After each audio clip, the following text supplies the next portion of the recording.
રાજકોટ રેન્જના પોલીસ મહાનિરીક્ષક શ્રી અશોક કુમાર સાહેબ તેમજ રાજકોટ ગ્રામ્ય જિલ્લા પોલીસ અધિક્ષક શ્રી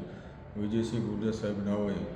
રાજકોટ ગ્રામ્ય જિલ્લામાં પ્રોહિબિશન જુગારની પ્રવૃત્તિ સદંતર નાબૂદ થાય તે અનુસંધાને કાર્યવાહી કરવા સૂચન કરેલો, જે અનુસંધાને રાજકોટ ગ્રામ્ય એલસીબી જસદણ ડિવિઝન વિસ્તારમાં વિછા પોલીસ સ્ટેશનની હદમાં પેટ્રોલિંગ હતી તે દરમિયાન માહિતી મળે કે જીતેશભાઈ સોલંકી નામનો વ્યક્તિ અમરાપુર ગામે રણજીતભાઈ વાછાણીની વાડીમાં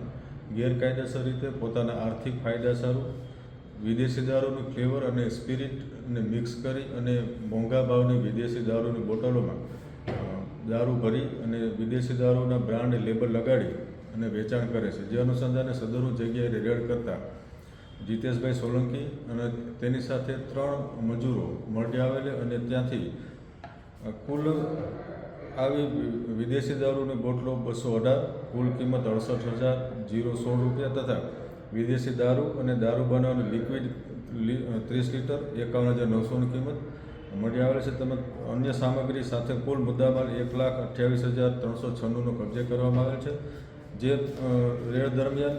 જીતેશભાઈ વીરાભાઈ સોલંકી, પ્રદીપભાઈ કાળુભાઈ સાગઠિયા તેમજ કાયદાના સંઘર્ષમાં આવેલ બાળકિશોર મળી આવે છે. તેમજ સદરુ વાડીના માલિક રણજીતભાઈ નાથાભાઈ વાસાણી રહે અમરાપુર હાલ અટક કરવા પર બાકી છે.